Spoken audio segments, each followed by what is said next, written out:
Welcome to Visionaries Global Media, your number one source for podcasting entertainment. Visionaries Global Media, envisioning excellence on a global scale.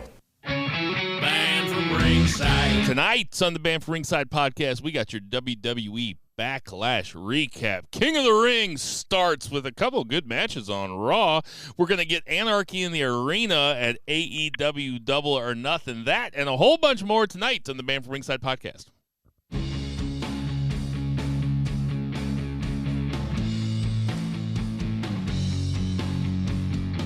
Ditch that 9 to 5. It's time to feel alive. Hello, Marks, and welcome to the Band from Ringside podcast. As always, I'm your host, Bill Vagey, a.k.a. Kendrick Lamarck.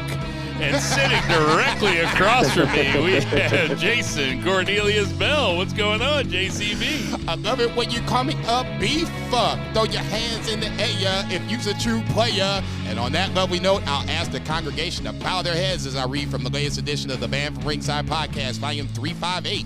Chapter 3, verse 14, and the good smart saying, hashtag boo the heels. It's all good, baby. Listen, share, subscribe, repeat the holy trinity of BFR.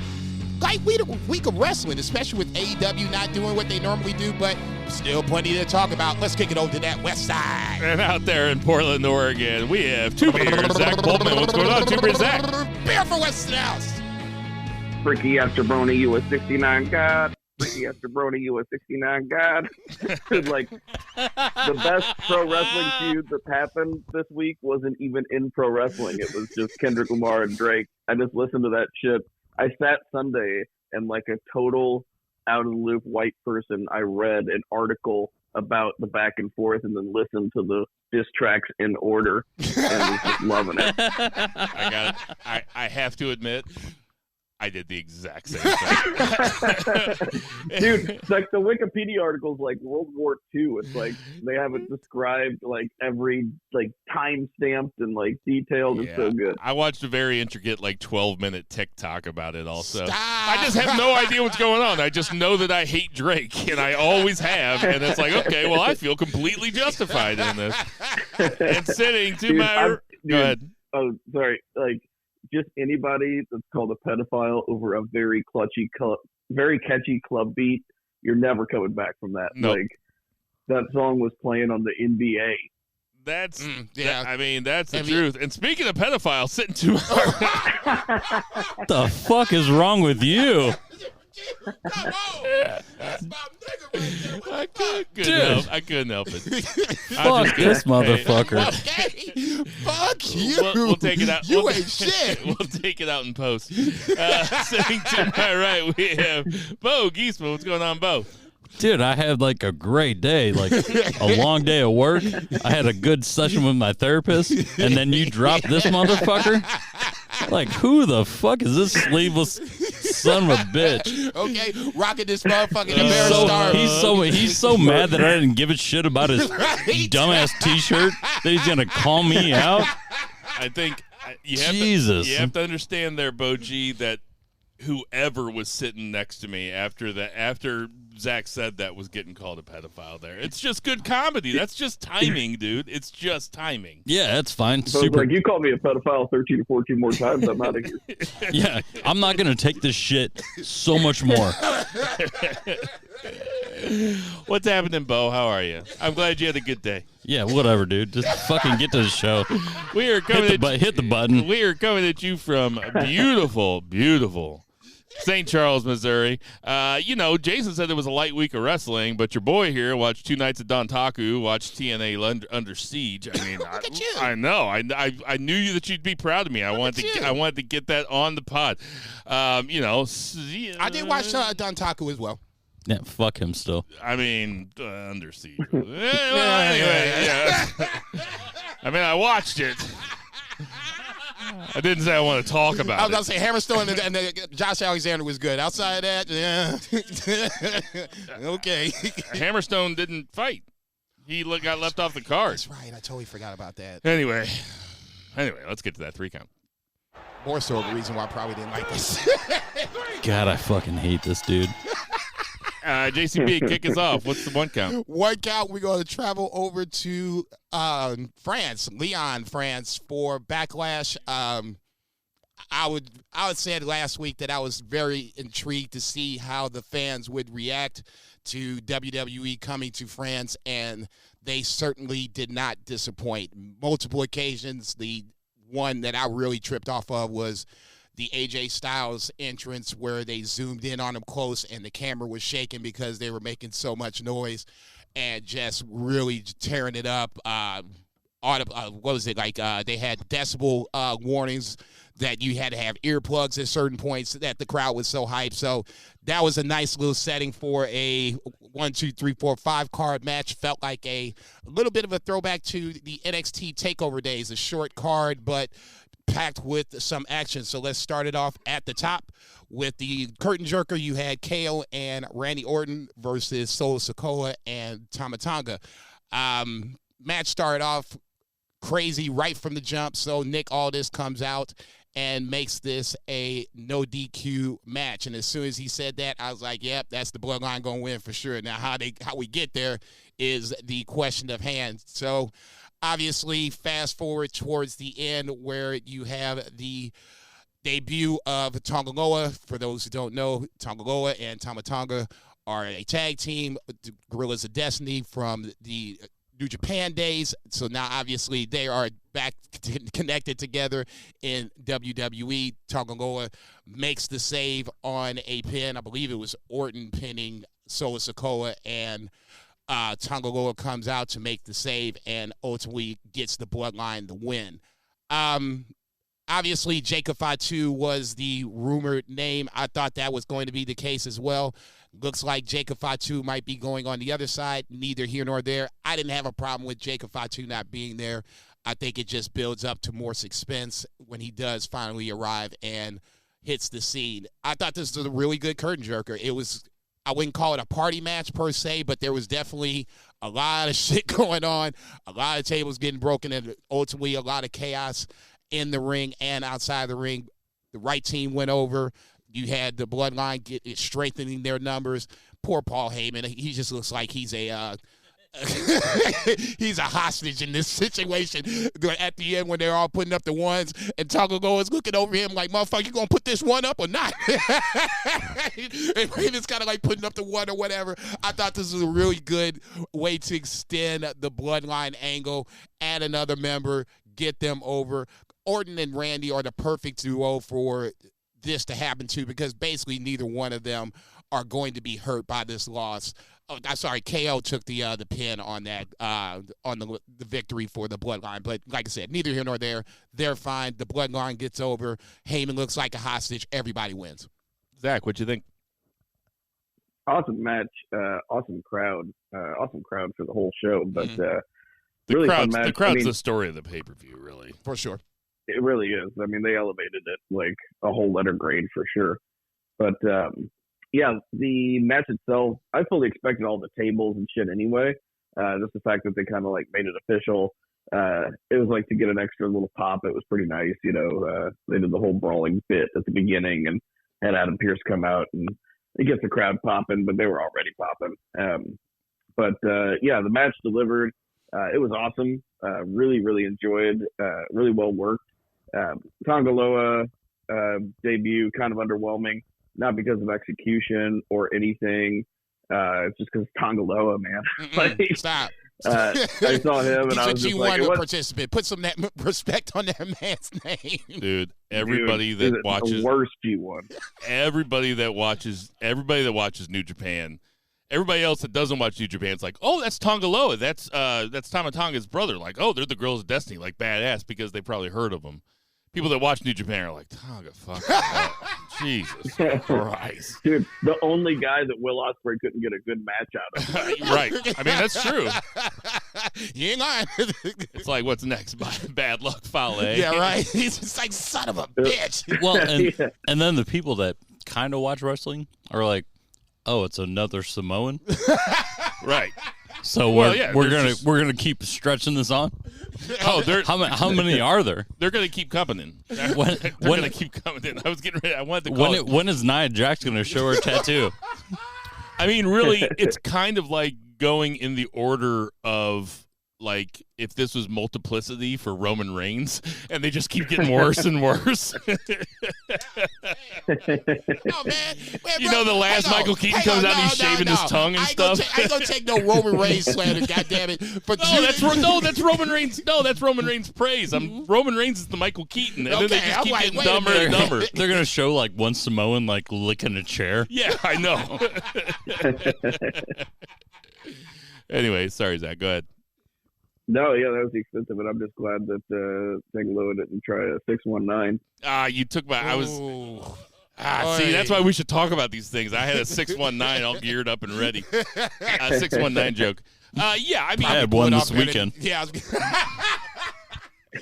say, you would probably pull it off, and he would probably pull it off better than Tangaloa did in that fucking match. That was brutal. But you know, Tangaloa, it's fine. It's fine. I get that there's symmetry there with Tama Tonga. He's certainly not the worker that Tama Tonga is. Certainly not. But he is, you know, I don't even want to call him the Jimmy to Tama's J, because that's kind of mean to Jimmy. It's work. But you know, there is one that's better. There's one that's better. Right. But anyway, it's nice to see Tama. It's nice that Tangaloa is getting a little bit of money at the end of his career, you know. So I'm cool with this. I'm excited for the eventual, you know, Bloodline Survivor Series matches, Bloodline versus Bloodline, which is what I've heard. Now, that could just be somebody just fancy booking it, but it would be cool if we had a Survivor, if we had 4 versus 4. Roman, Rock, Jay, and Sammy versus Solo, Jimmy, Tama Tonga, and Tangaloa. What do you think about that? Maps of Hawaii everywhere. What I was thinking, and ultimately I agree with you, I think Survivor Series would be a perfect landing spot for with Haku and Rikishi in each corners. Yeah, okay. Now I can. Okay, that oh I was going to give me the pencil. I was thinking more so Roman, Usos, and Jacob Fatu. Oh yeah, I guess Jimmy got kicked out. Yeah. Versus Rock, Solo, and the Gorillas of Destiny. Essentially, that to me feels like the Survivor Series match if they wanted to make it. Tons of different ways they can go, and I expect it to be cool. Looking forward to it. They have options. And they have earned our trust. What was next? Next up, the Bill Vegas special triple threat, Tiffany Stratton versus Naomi versus Bayley for the WWE Women's title match. Not a lot of high expectations, at least for me, coming into this. Triple threats can kind of be a little dicey because, like Zach always likes to point out, one person is outside the ring while you have the other two inside the ring. It's never really a real good cohesive flow. It doesn't really feel like it. Some triple threat matches are great and they get everybody involved, and then others follow the 3-beer Zach's formula of 2 in, 1 out. This, I thought, did a nice little balance of both. I can't say that everybody was in at the same time, but when they were, I thought everybody got their good moments in. For me, I thought Tiffany Stratton was the standout of the match. Even though she didn't win, she didn't take the loss. Naomi got rolled up, and I think the roll-up, to me, is the protective way to pin someone and not have them look bad. And in this case, I thought it was nip and tuck all the way until Bayley rolled up Naomi for the win. This match was better than I expected. Like I said, didn't have a lot of expectations for it, and it delivered. So in that scenario, I thought this was a nice little follow-up to the curtain jerker. Bayley winning, not a huge surprise to me. The question mark was who was going to get pinned. Naomi getting pinned is a slight disappointment for me personally because I'm still kind of waiting for the justification of bringing her back. The Royal Rumble was a nice little start, but you're going to be waiting. I'm not saying that it's going to happen. For me, there was a window of opportunity for Naomi to really have her, go to that next level. Having her in the bloodline angle before, Roman lost the title in some form, before she even left.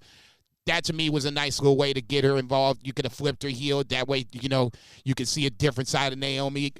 Not saying it would have got her over, but it just feels like anyone that was in that bloodline stratosphere has gotten over in some form or fashion. So it might not have hurt Naomi, but ultimately it doesn't matter.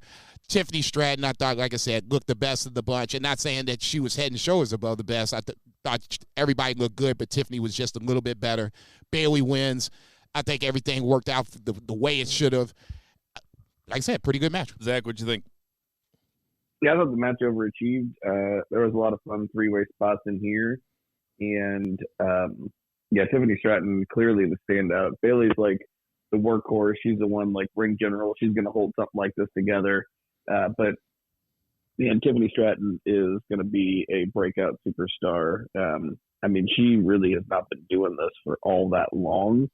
And it was one thing whenever she was a big fish in a small pond in NXT, and now she's a big fish in the big pond. And, she's going to, I can see like kind of her and Rhea Ripley, being, the top stars of the future on those brands. The future is bright with Tiffany Stratton. The future is bright for the women's division. If you ask me, it's great. It's stacked. Yeah, this match was really good. Overachieved for sure. Tiffany Stratton is a star. Bayley, I actually sat down and I was watching this, and my phone was plugged in the other room, and I was like, man, Bayley is fucking really good. Zach said she holds the match together. That's what she's there for. And she did a great job here. When we did our 4 horsewomen rankings a couple weeks ago, in-ring rankings, did I have Bayley second and Becky third? I think I did. Yeah. Or no, did I have Sasha? I had Bayley at the top. You had Bayley at the top. I still don't think Bayley's better than Charlotte, but I think Bayley's probably better than the other two. I don't know. It's been a while since we've seen Sasha wrestle. Shit, nigga. What was next? World Heavyweight title match. Damian Priest defending against Jey Uso. Another magical moment, for lack of a better term, with Jey Uso's entrance. I'm going to still stand on it. At some point, I think he's going to be a World Heavyweight Champion. He should get a mid-card title first, but somewhere down the line, I just think right now he's just so over and he's connected with fans. I would not be surprised, especially, like I said, with 2 titles, he becomes World Heavyweight Champion at some point. Unfortunately for Jey Uso, that was not on Saturday afternoon. Damian Priest retains in a solid match. Damian Priest is someone that I was kind of curious to see as world champion. We saw the chase. We saw the cash in. Now we need to see the developing title reign after it. I thought this was a solid match. The interference with the Judgment Day, or quote-unquote interference with the Judgment Day, I thought to me was the bigger part of the match itself. The match I thought was good, but to me, Judgment Day's interference and then Damian Priest's reaction to said interference, I thought was the running storyline. To me, it almost felt like it overtook the match a smidge, but overall, it just kind of it melted into the gumbo of the title match. I didn't necessarily have a problem with them coming out. Honestly, it's another added layer to ultimately when Judgment Day decides enough's enough and they're going to give Damian Priest the boot. This is just a layer to it. Jey Uso is just one of those guys where, for me, he's missing something in the ring. He has the connection with the fans, but he's missing one thing, and I can't put my finger on what that one thing is. But for me, it's that one thing I think is going to separate him from being, a mid-card, upper mid-card, from being top of the card. But neither here nor there. Damian Priest retains. I thought, like I said, solid match. Right guy went over, and ultimately this sets up a Judgment Day booting of Damian Priest. It's just a matter of time. What you think of it, Zach? Yeah, I think that when in talking about that one thing, maybe it is that he's never been anywhere else. Because if you look at this match, which was quite good, really enhanced by the crowd, they really popped for everything. But just everything they were doing. No heat. Popping for. No heat. Yeah. I was like, and y'all motherfuckers ain't shit. The entrance was fantastic, but the match itself, if you were like, hey, here's a World Heavyweight Championship match, big heel versus babyface, any of us would have booked this match almost the exact same way because there's a pattern to it, right? And it's the WWE title match where a heel cheats to win. You know, we saw it with Roman for 4 years. And Jay was a big part of that. You know, only he was usually the guy on the outside, right? So this was very similar with him in the babyface spot. But yeah, I mean, Jay Russell, like he is like kind of that quintessential WWE style. And I mean, he's very good at it, but you know, he's going to have a WWE match every time, if that makes sense, right? Where if you want to juxtapose that with like, say Cody and AJ, which are, you know, get ahead, but both those guys have been elsewhere, and that was very much not a WWE main event title match, even though it was a WWE main event title match, and it was very over for that fan base. That was a New Japan world title match.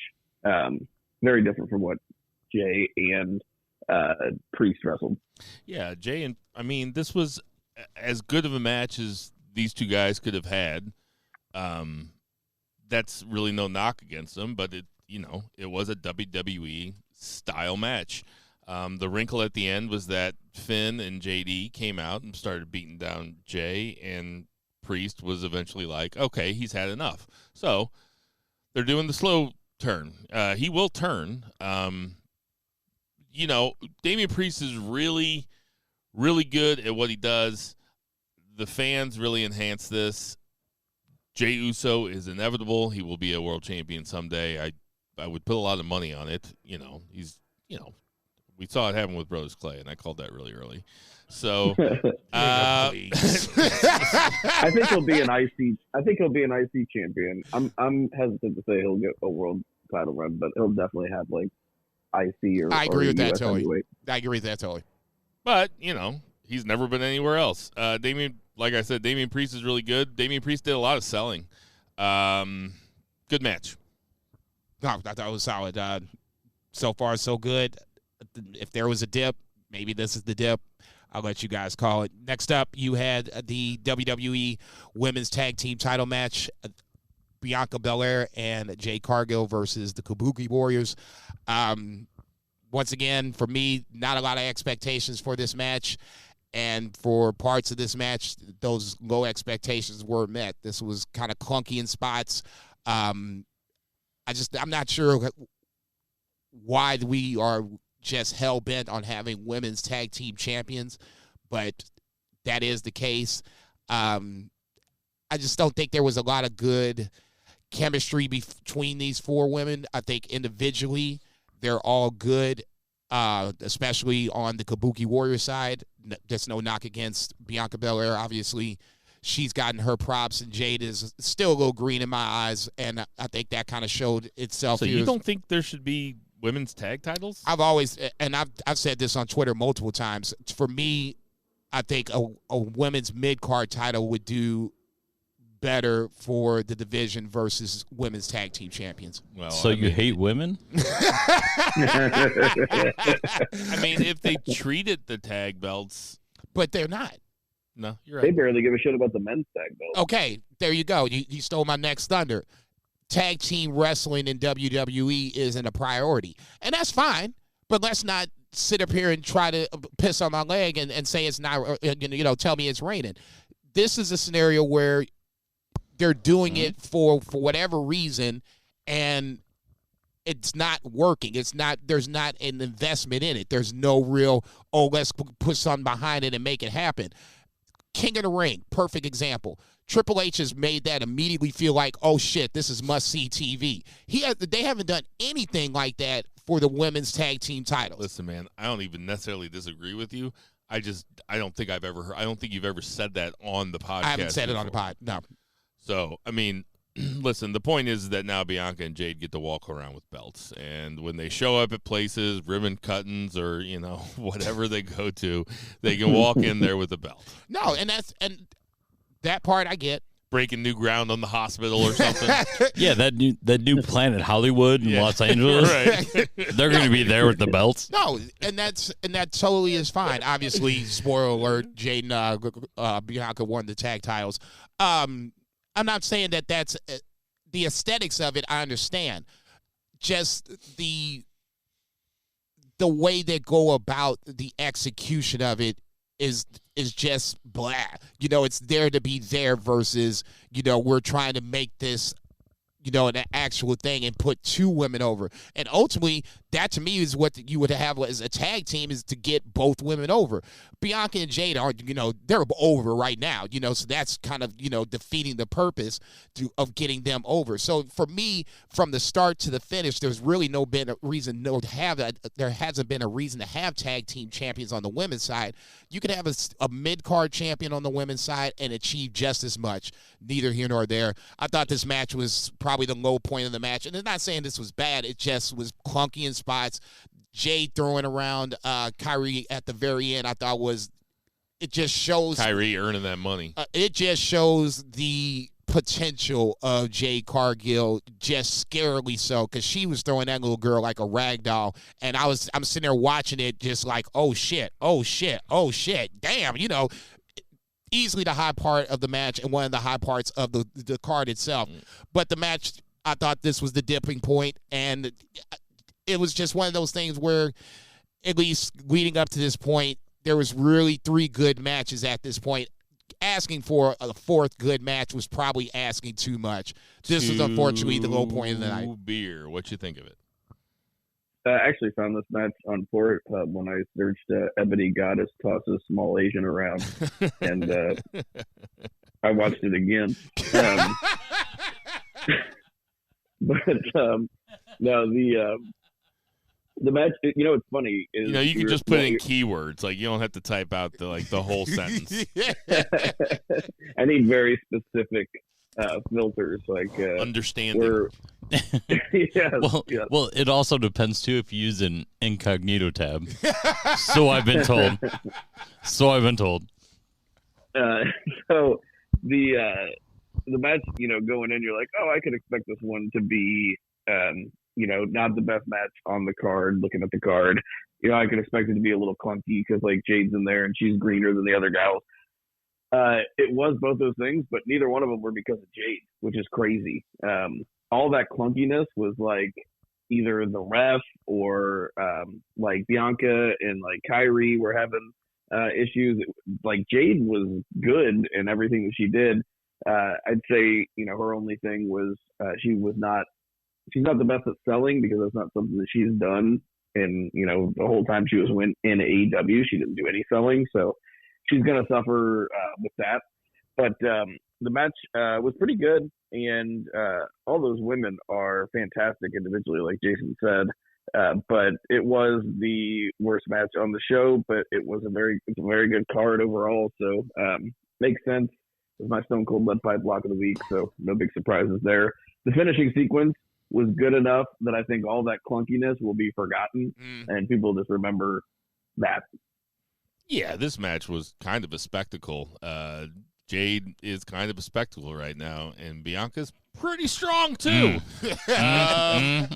So it makes sense. It makes sense that's a they're doing Jade exactly right. They are really limiting what she has to do in the ring. She has made improvements since she was in AEW, no doubt, but she's still, you know, she's not Bret Hart in there, you know what I mean? So she's more Goldberg. See, we don't even talk about this stuff beforehand. I just set you up like a motherfucker. Well done. I should say Bill Goldberg. Yeah, Bill Goldberg. God damn. That motherfucker just came out of nowhere, just blindsided motherfucker. I'll tell you what, Goldberg's got real heat with me after I saw that clip. I was like, oh, Goldberg doesn't like being called Bill, huh? You're too good for Bill? All right, motherfucker. Fucking dickhead. Same thing with Will Ospreay. He should be Bill Ospreay. So you want to recall Bill, huh? All right. What's next? Main event time is AJ Styles versus Cody Rhodes for the WWE Undisputed title.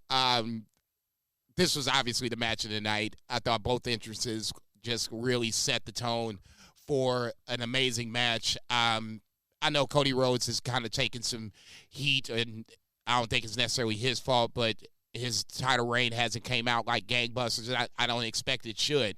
You know, a build up to something. What? People are criticizing Cody already? It's been a month. Hello, this motherfucker right over here was like, "Oh, this is boring." I mean, just like 3 weeks ago, he was calling him out. That's a Dude, small. don't point at me. Don't point at me. That's a small. Yo, that's a small sample size, though. He's still over. Like, I'm not. Nobody's saying that he nobody's isn't. turning on him. Some people are kind of turning on him. It's granted, out of 10, it's maybe 2 or 3, but some people are turning on him. Go ahead, Bo. I mean, I fell asleep. What happened? Jesus Christ. What do you think of the match, Jason? No, this is the match of the night, honestly. And I think it was for a very good reason. AJ was a great first opponent for Cody Rhodes. I didn't even know AJ and Dusty had wrestled in TNA, so that was like news to me. So taking that into consideration now, you know, the story even makes more sense. AJ is just one of the best in the business. He has been for quite some time. And the fact that he just now, I think, is getting more his props, especially coming over to WWE, and now the worst of the world is starting to see what other people already knew, is a little disappointing, but neither here nor there. Nice back and forth match. There was very little to argue or complain about on this. 20, 25 minutes tops. But ultimately, you know, Cody going over, not a surprise. How we get there, the ride was an extremely fun ride. The crowd was invested into it. Cody is going to be the guy for a little bit, and hopefully this run is going to be more of great matches versus the Bloodline Roman Reigns run, which I didn't have a problem with, but lots of other people did, which was filled with fuckery and Roman winning. This is going to probably be more of the flip side of it, where now Cody is going to have to battle adversity throughout the championship run and come away victorious. This wasn't really battling adversity per se, because it wasn't 2, 3, 4 on 1. It was just Bullet Club member versus Bullet Club. I should say Bullet Club leader versus Bullet Club leader. That kind of played itself out too in a small part at the beginning of the match, but this was a nice crescendo for a really solid pay-per-view overall. Cody going over, like I said, not a surprise, but AJ being the opponent and wrestling a really good match just made this really worthwhile. What you think, Zach? Yeah, this match was fantastic. Like I said, it was worked very much kind of like a big IWGP main event. The entrance was nuts. I think I saw it reached 115 decibels. Which is at the point where just with the whoa, with Cody Rhodes' whoa. So that's at the point where you can like physically feel sound. So I mean, yeah, they were. I mean, for it to be that loud, and they were outside, right? I thought it was inside. It was an arena. It was an arena. Yeah. God, and there was only like 20-something thousand people. It wasn't like a huge arena. It was awesome though. This will be. I mean, if we're incredibly, unlucky, this will be on the short list for, like, WWE match of the year. The WWE is so good right now, it probably won't be because it's just May, but it's on there. I think what will kind of go against it in a little bit, at least in my mind, the only thing that's stopping me from saying it's a match of the year candidate is that there was absolutely no intrigue as to who was going to win. Listen, the crowd was having fun. The crowd bought into a couple of those near falls. Your boy didn't. But that's not really their fault. They gave it their fucking all. AJ had one of his best matches in WWE. I mean, probably the best since like Cena. Well, I mean, your mind immediately goes to that Cena SummerSlam match and that trio of matches they had with Cena. But because that was legitimately great, and that was great Cena also. There's not a whole lot of that. I'm sitting there thinking in my head, damn, he just paid Cena's. Never mind, he just took it right back. He couldn't help it. He just could paid not him a stop. compliment, was like, you know what? Fuck you too, John Cena. I owe it to the listener, to be honest. But yeah, All the BFR fans out there, You're welcome. you're welcome. this match fucking ruled, though. If there would have been any intrigue, it would be, I mean, it's not up there with, Ospreay Danielson, but it was fucking great. It was a really, really good match. And like I said, if it's a predictable finish, fair enough. Cody winning, to me, was a fait accompli. How we get there is ultimately what I ask for it to be, worth the predictable finish. And this was totally worth it. AJ's just, I really wish AJ would have gotten over to WWE a little sooner. But getting him there, the journey for him to get there, we saw some great matches in TNA and New Japan as well. So him getting there a little too late, in my opinion, it is what it is. But Cody is the same way. He left, came back, and now he's had nothing but great matches since he came over to WWE. Yeah, so and he had great Rock matches. He had fucking spectacular Seth matches. The Roman AJ stuff. might have gotten to WWE sooner, but when he was going to Japan, he would fly like all the way across the Atlantic every time because he thinks the Earth is flat. So he would never fly to the Pacific. So. Dude, you just couldn't help yourself. him and Kyrie Irving would just like skateboard across. Right. And the Brian Kendrick. I forgot he was a flat earther too.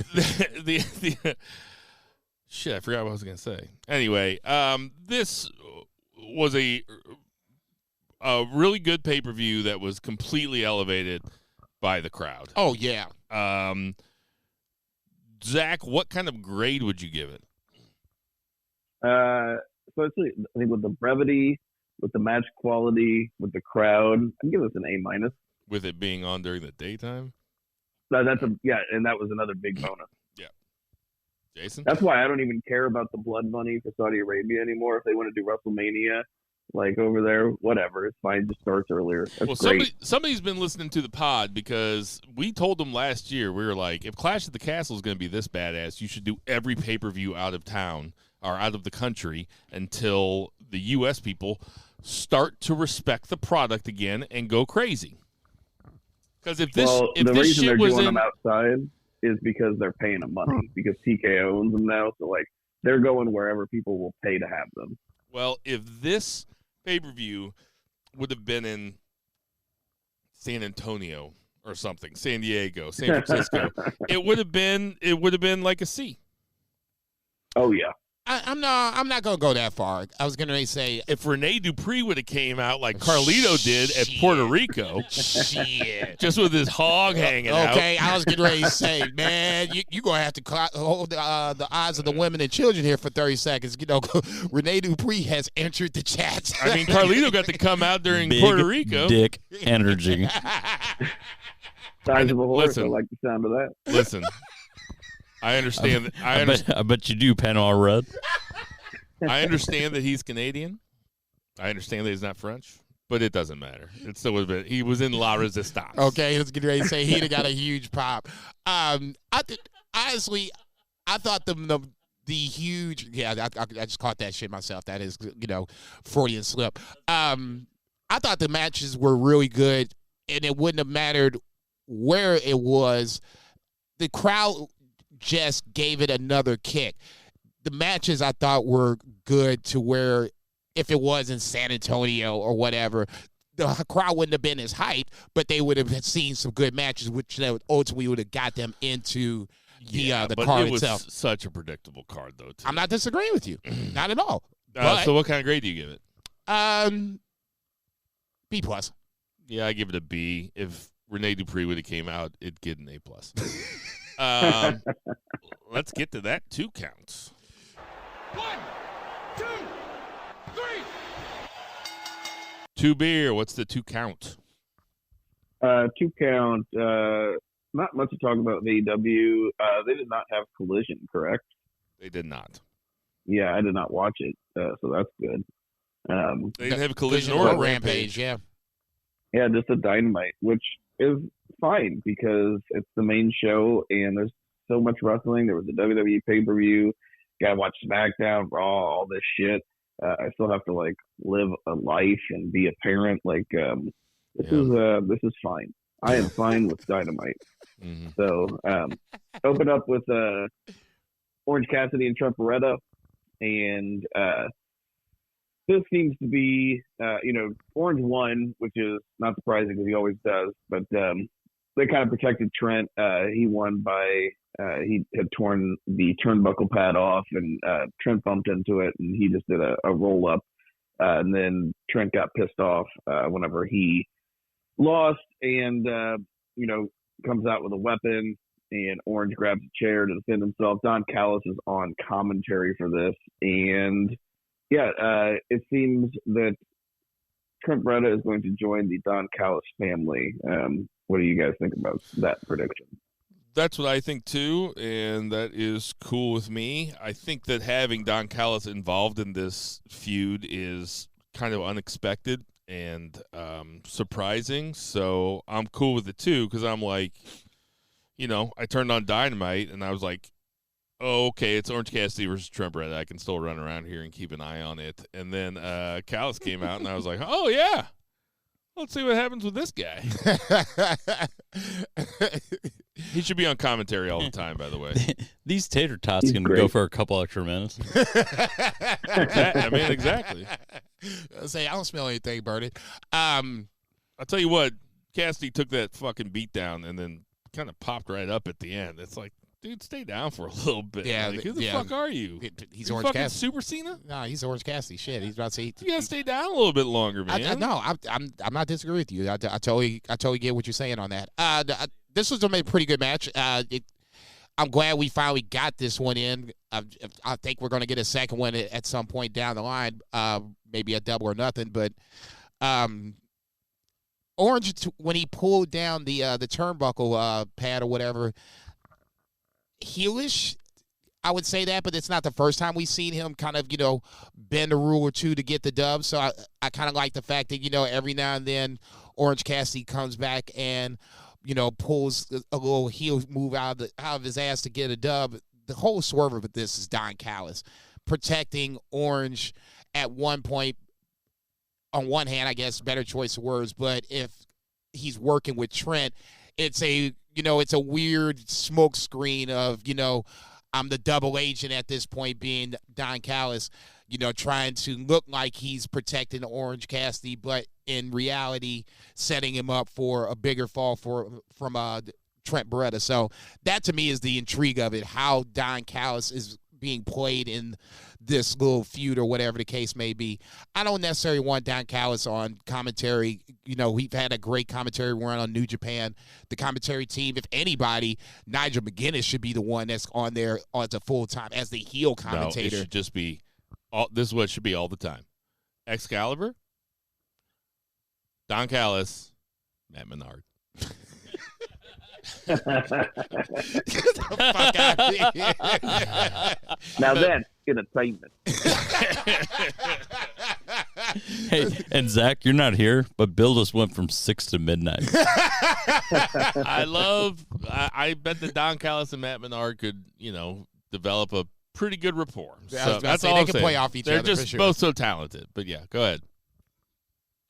Yeah, big fan of Trent Beretta since the Roppongi Vice days, and he's never really been pushed to the level of his ability. I don't know if it's just a charisma thing or what, but or just a thing of too many guys, but he's really good. Anyway, we had the Elite pulling into the arena, taking Tony Khan's parking spot. I wasn't on last week. I gotta say, I loved the angle, with the Elite and Kenny. I love the fact that basically the Bucks are spoofing Eric Bischoff. I love it. It's very obvious. But hang on. You're saying they're spoofing Eric Bischoff from the WCW NWO run? Yeah. Oh, 100%. Like the Bischoff on the motorcycle. Okay, no, I I kind of was in the back of my head, it kind of felt familiar, but you're the first person that's actually said it. And now that you said it, I'm like, okay, I could totally see that now. Go ahead. Yeah. So, they're the heel vice president. And, they got the big mega stars, with their stars, but also like Okada. And they're even doing this. So essentially, Omega is on the screen. He's in the hospital. He said he's in the ER. I guess he's been in the ER for a week. I don't know. Did they film this a week ago? That part was confusing. I don't really care. It's pro wrestling. I'm not going to nitpick. But he's like, he's on a hospital bed in a hospital gown with some medical equipment. Who knows where he was? But he basically calls out for Anarchy in the Arena, No Rules, Young Bucks, Okada, Jack Perry against Team AEW. And this is like really kind of where the Bischoff thing clicked for me, because they said Team AEW, and it was like, it's like the Elite is the NWO. Mm-hmm. And then this is like Team WCW, because that's how the early NWO shit was. Like they were the outsiders versus the WCW. So that's kind of what they're spoofing. But Team AEW is FTR, and then two other guys that will reveal themselves later that evening. Ends up being Eddie Kingston and Daniel Bryanson. But that should be dope, especially because I feel like maybe this pay-per-view needs a little more than Christian Swerve, even though I think that's going to be a good match, and I'm enjoying the build. That's not like a super marquee, I need to spend $50 to see that match. But Anarchy in the Arena is always dope. Jason? What do you guys think? No, I'm not going to shit on it. I don't even want to shit on it. Anarchy in the Arena has been one of my favorite AEW matches the last two times round. So in that scenario, they're always good. It gives me hope that this is going to be a good match. Eddie Kingston was a bit of a surprise. I was thinking more of Hangman Page in either or spot, where you have Kingston or Bryan Danielson. Neither here nor there. It all makes sense. So in that scenario, I can let this go with it, especially Danielson and having Okada across the ring from each other. Fine, sign me the fuck up. From that point, I don't care what happens. The build for this, Kenny is, actually cutting good promos. For somebody that's, the knock against him is that he can't work the stick. In back-to-back weeks, he's had me intrigued. So in that scenario, I like that. I love the comparison between Bischoff and the NWO versus the Elite, and from past to present. Like I said, didn't even trip off of that until you said anything.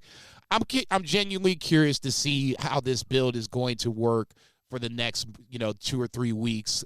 Danielson is probably the only outlier because he's got BCC connections, but neither here nor there. It should be a good match. I'm gonna say something here, and I mean it as a compliment. Uh-oh. I don't want anybody to take it as an insult. Uh-oh. I mean it as a compliment. And here's the backhanded compliment coming up. It's like my ex-wife. This is the Young Bucks thing is sports entertainment. And sports entertainment is cool as long as it's mixed in with some wrestling. So I like the fact, now there are probably people that would have rolled their eyes or scoffed 10 or 15 years ago, like, or when TNA started doing heel general manager, heel owner stuff, people rolled their eyes and they were like, this is just boring Vince retread stuff, when they did it with Dixie Carter and shit like that. And AEW probably, Tony Khan started off by saying, I'm never going to be an on-screen character. We're not going to do, I don't know if he ever said we're not going to do evil owners or evil authority or whatever you want to call it. But that certainly was the feeling, that they were going to try to have like a sports-based, wins-based stuff. Listen, we found out you need a little bit of sports entertainment. And you know what else? Heel bosses, it just works. It works it's because relatable. It works because it works. Everybody wants to hate their boss. Yeah. Everyone wants to see somebody beat up their boss. And really, you almost have to have like a general manager on screen as a character, even if it's like somebody as fucking vanilla and boring as Adam Pearce. And we don't talk a lot about Adam Pearce, and I'm not hating on Or Adam Ava Pearce. Raine. Oh, horrible. horrible. Ava too. Oh. But it just works. It works having a general manager as a character on screen. It works having evil bosses. The Young Bucks being in charge is good. It is sports entertainment, and they are really good at it. And I'll tell you what, I might step away from the television when you're in the middle of, a Pac Jay White, or not Pac Jay White, but like Rocky Romero versus Jay White match. Like, I might step away for a couple of minutes. I'm not stepping away when the Young Bucks are on screen talking or pulling into a fucking parking spot like they all drive together. Everybody throw your gear in the back.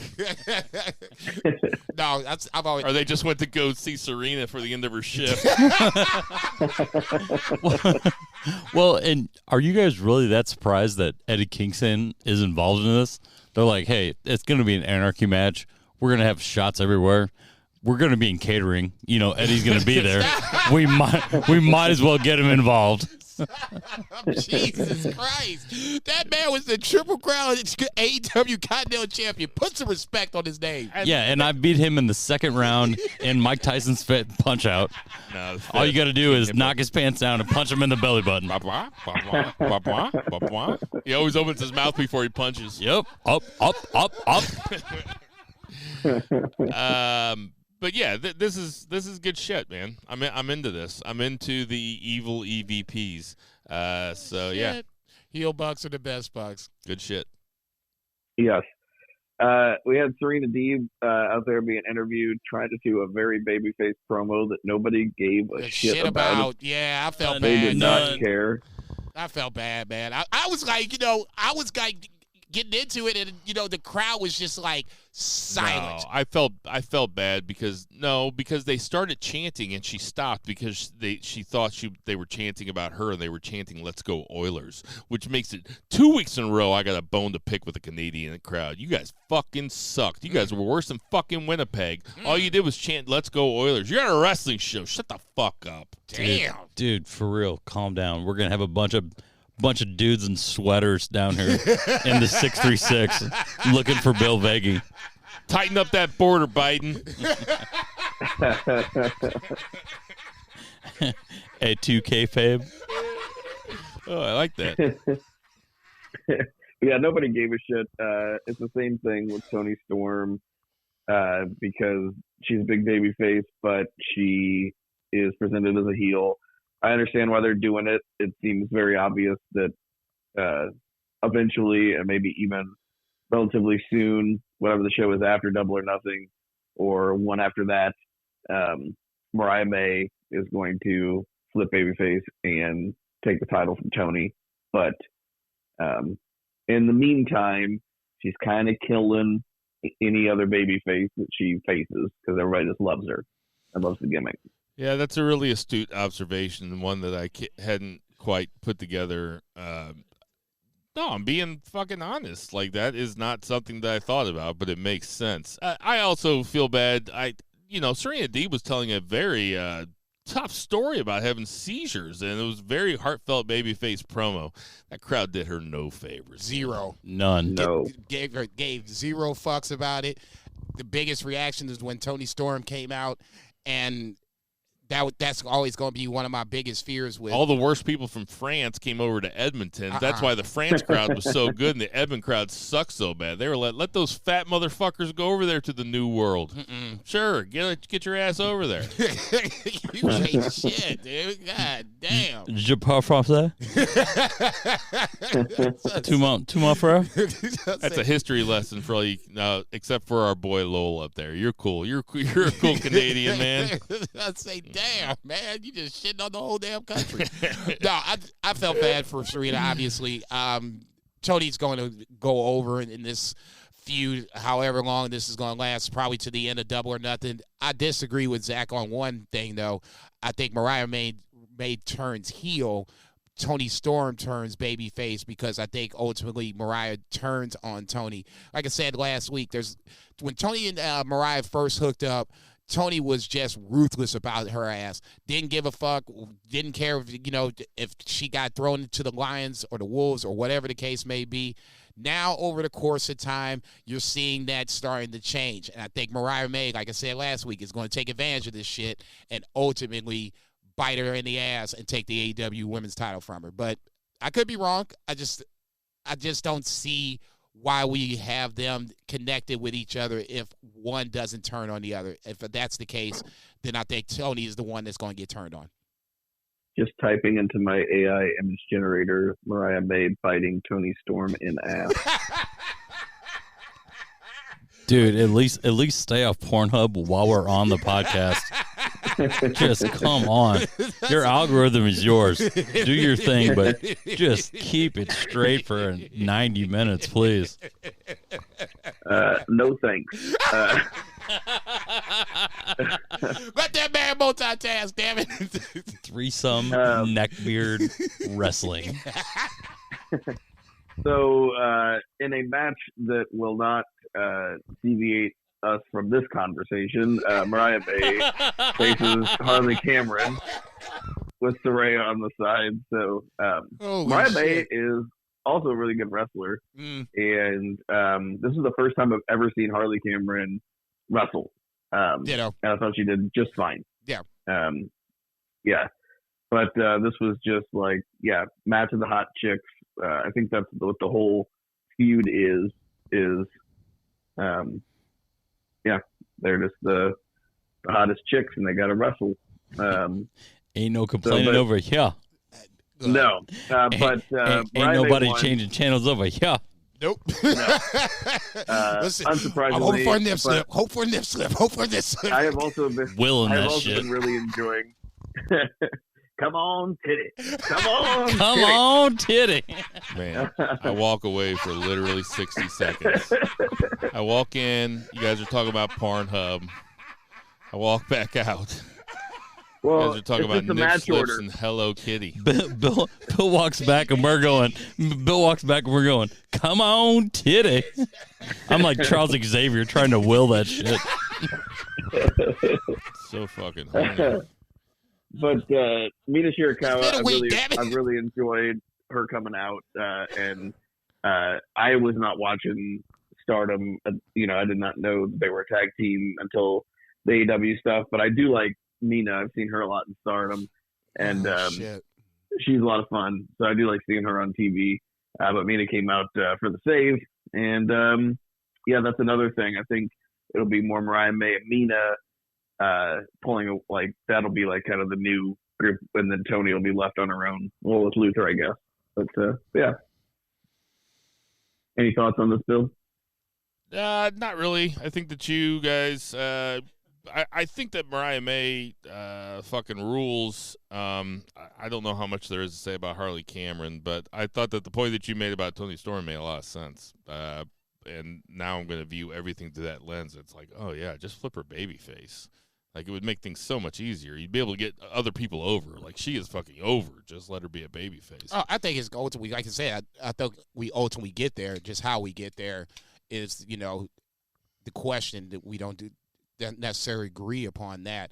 I will say that ultimately, I think that Toni Storm is going to have to be one that will have to take some losses somewhere down the line. It's just right now she's just way too hot. It's just there's no true baby face that can come in and we can all accept the fact that they would be able to defeat Toni Storm, because that baby face would have to be way the fuck over. And right now I just don't see a baby face on the women's side that is that over that we can accept that Toni Storm can lose to and move along.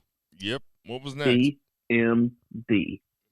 Oh yeah, But she's on the milk carton. So yeah, we've been calling her. We've been calling for her for a while. Yeah, I just don't think she wants to come back, man. I mean, that last Races are fucking expensive, man. This is true, and I guess she's not an orthodontist.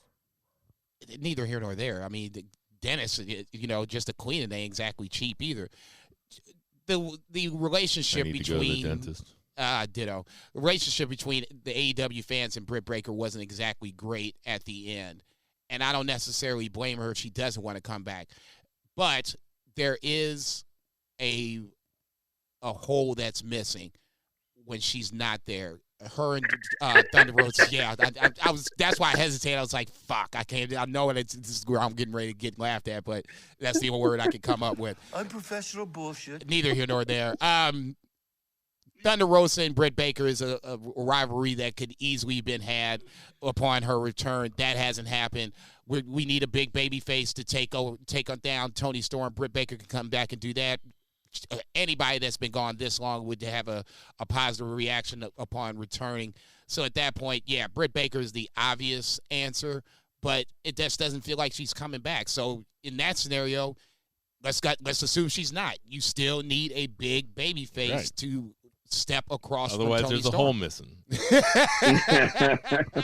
or one not being occupied. I think I have no idea, but I would imagine it's something innocuous like Adam Cole's been injured for a long time. She's got another business. I can just imagine her being like, "Yeah, freeze up my contract for a little while. I'm gonna stay here with Adam." You know, like I think it could be something as easy as that. But I think if she does come back, she'll be over huge. But anyway, we had Pac backstage getting interviewed and interrupted by the Bang Bang Gang. Big call out here was Jay White saying basically he's got Okada's number, which reprising that feud would be super cool. But that's a big call out, and they mentioned that he's wrestling Rocky Romero later, which he did. AEW World Champion Swerve Strickland comes out and references the Kendrick and Drake feud. Christian Cage comes out. This was pretty fun. Like I said, I really like the build here.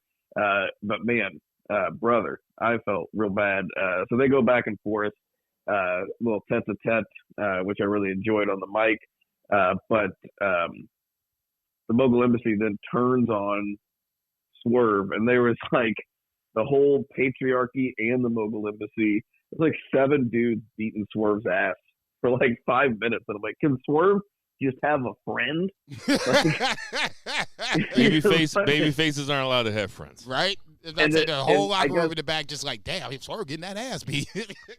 And I guess he was a heel pretty much his whole run, and those were his like heel friends. So I guess in kayfabe it would kind of make sense. It's like, hey, you kind of reap what you sow here.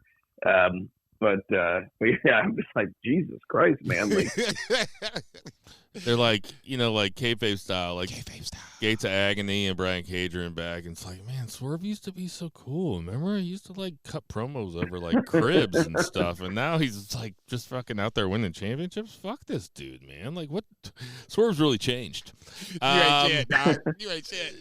But listen, I appreciate the Mogul Embassy.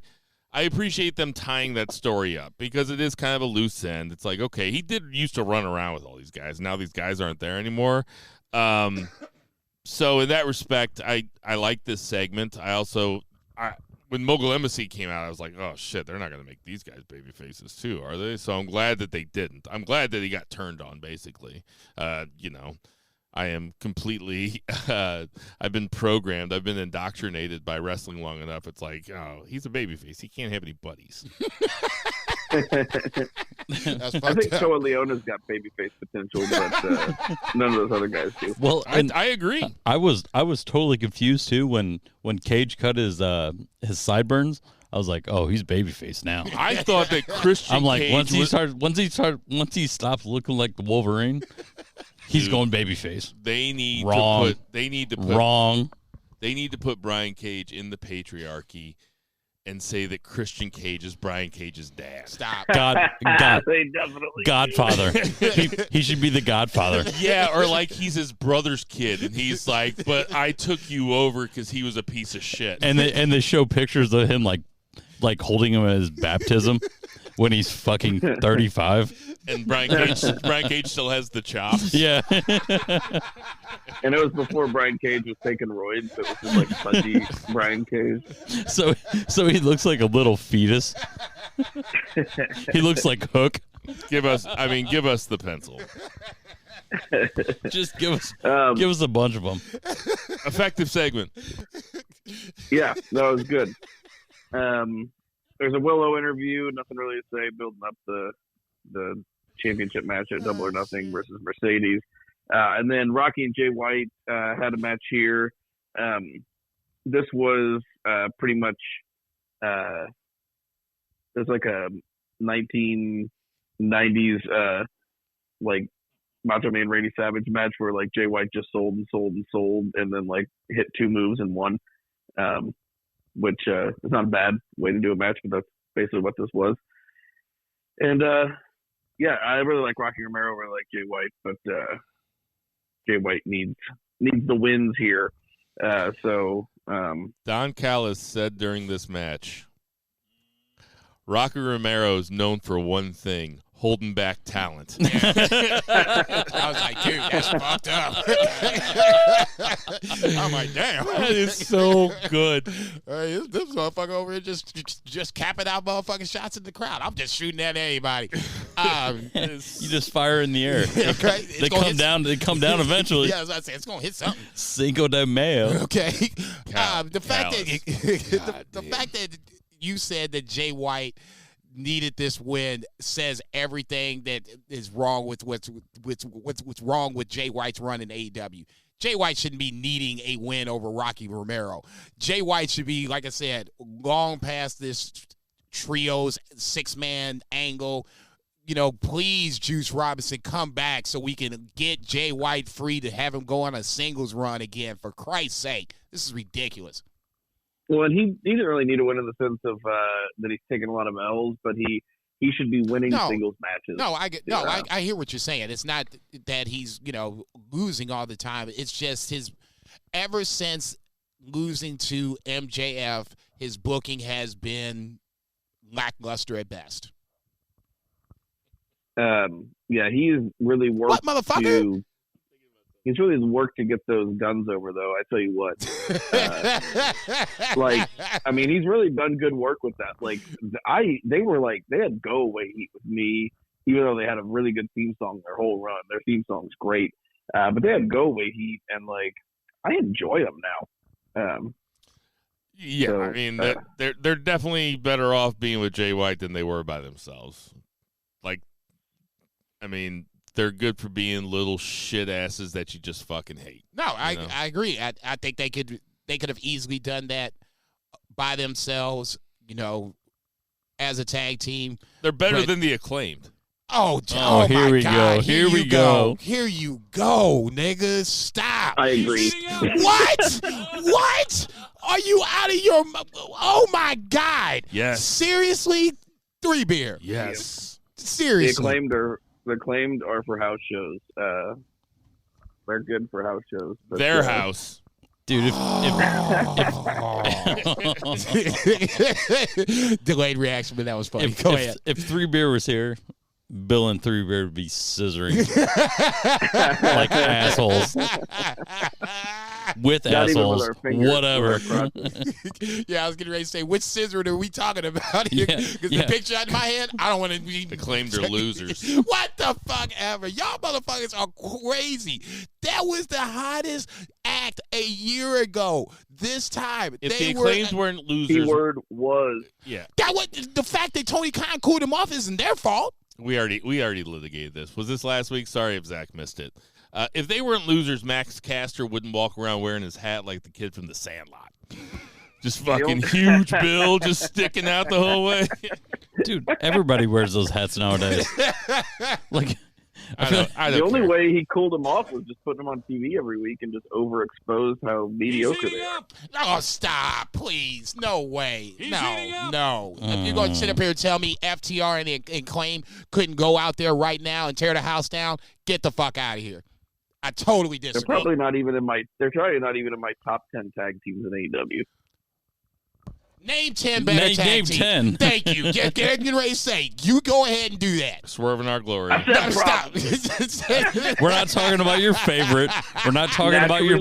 We're not talking about your porn Naturally search. limitless. Bleeding in Sweden. He's heating up. He's heating up. Yes. Man, I love Bleeding in Sweden so much. Bleeding in Sweden will never get old. Man, I probably could name 10 that I like more though. Private Party. No, that's FTR, no. Better than the Young Acclaim. Bucks. Not saying you like them better than the Acclaim. Go ahead. Yeah, FTR. Okay. Gates of Bucks. Agony. Jesus Christ. The Kingdom. Juice and Jay. Yeah. Try everything I think of. Shane like Taylor trios. Productions. Oh, stop! I'm being serious. Dude, stop. Lucha Brothers. Lucha Bros. Let's see. Yeah, Lucha Bros. I mean, that's a lot. He just named a lot. Please. Did he even say the Young Bucks? He named Yes, 4. of course No, he did. didn't. He said Gates of Agony, Private You Party. said Gates of No, Agony. you kept- You don't think You that can- Zach thinks Gates of Agony is better than the Acclaim? Trust me. He's a I'm grown ass speaking man. for him. He's a grown man. Let him speak for himself. Shit. I know what he likes. Dude, he put a lot of work in that neckbeard. Let him fucking live it. Here's one. The Learning Tree and Big Bill. Oh, God damn. He's heating up. He's heating Nah, up. man, take that button away from him. He is not. House of Black. Oh, yeah, there you go. There's like 3 iterations just in the House of Black. And then none of them are better than the Acclaim. I'm sorry. But yeah, Blackpool Combat Club. There's so many. I mean, they're forged in combat, though. Fletcher and Takeshita. Stop. Callis Come on. family. Come on, man. Come on. Stop.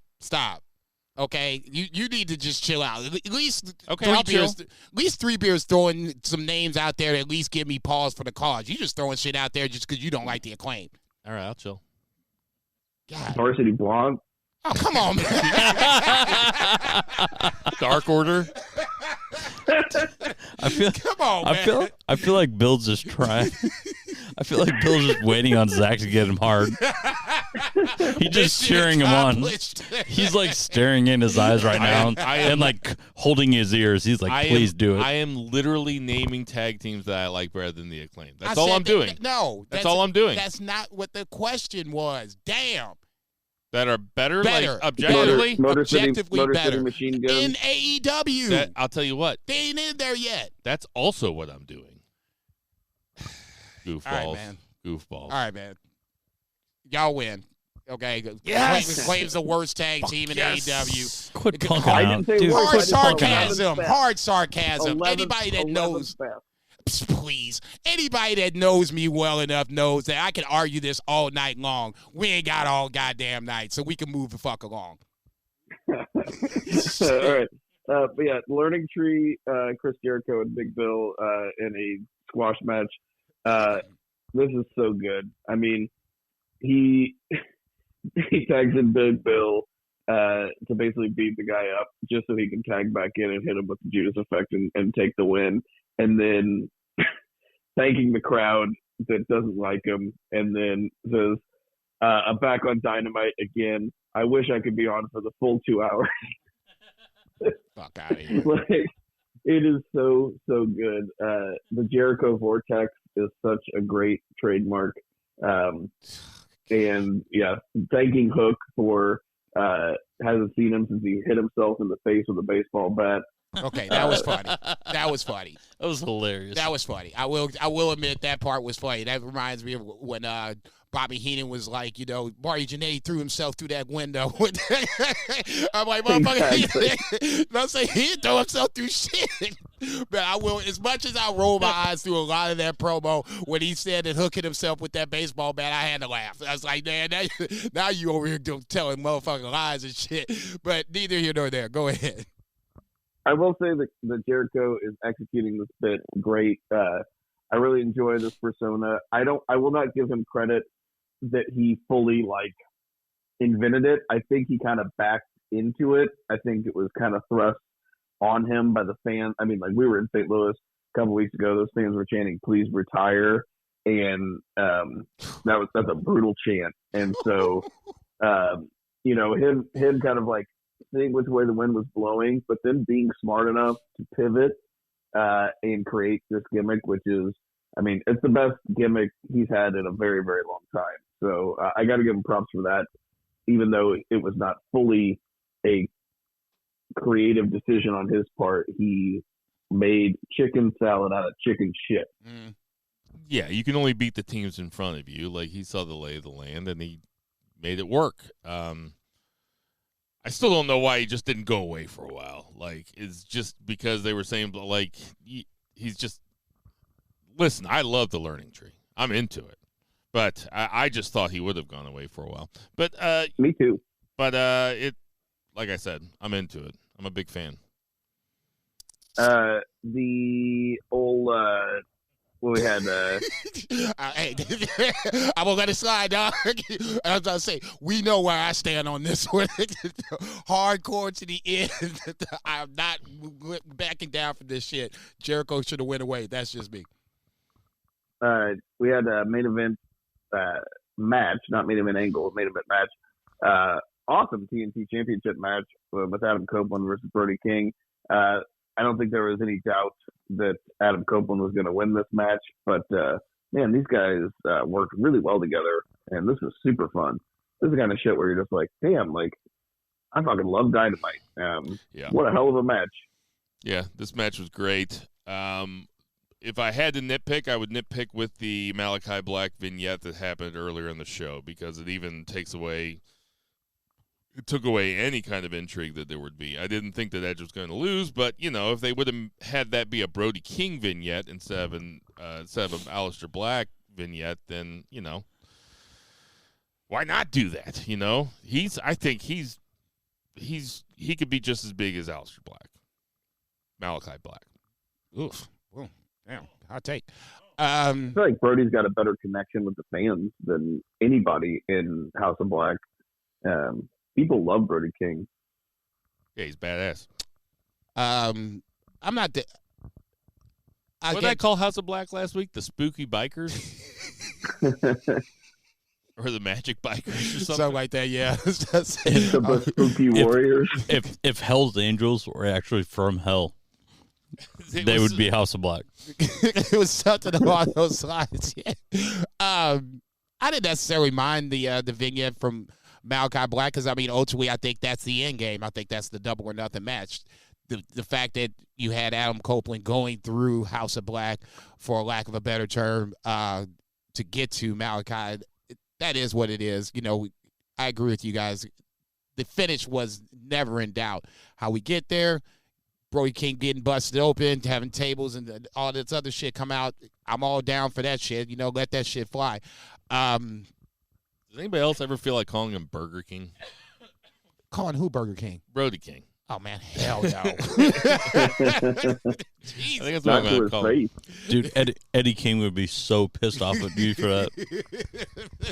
If Eddie King thought his name was Burger King, he'd try to eat him. Stop! No tomatoes, no onions. Anyway, point I'm trying to make is, I agree with you that Brody King could be a big deal. He's another that the Continental Classic hasn't really gotten him over the way I hoped. It's still kind of kept him.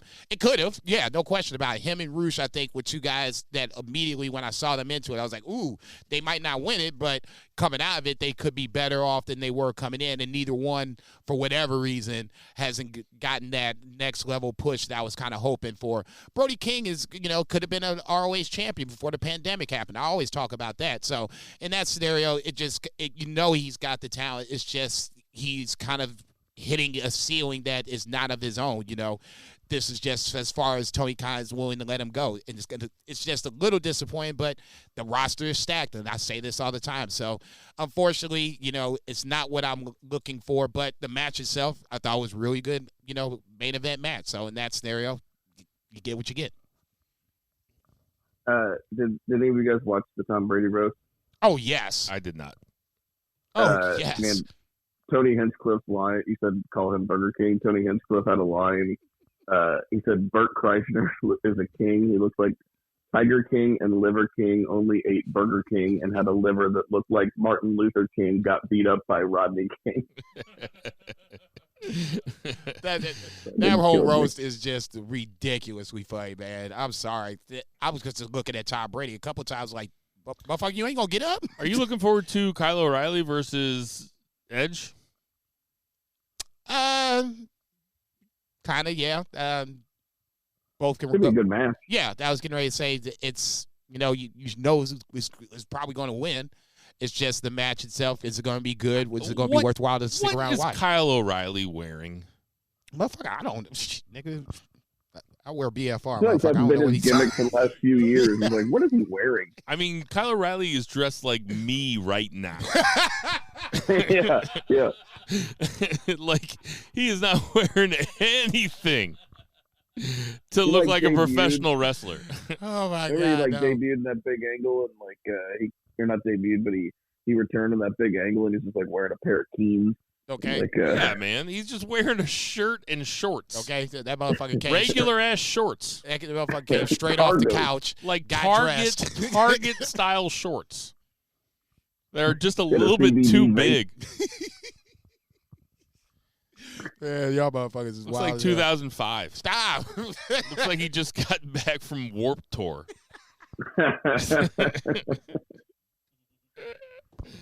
That's accurate. Let that man live, dog. And Bought a dime bag off him from a tent and in the parking lot, He just saw NoFX. and it fucking rocked.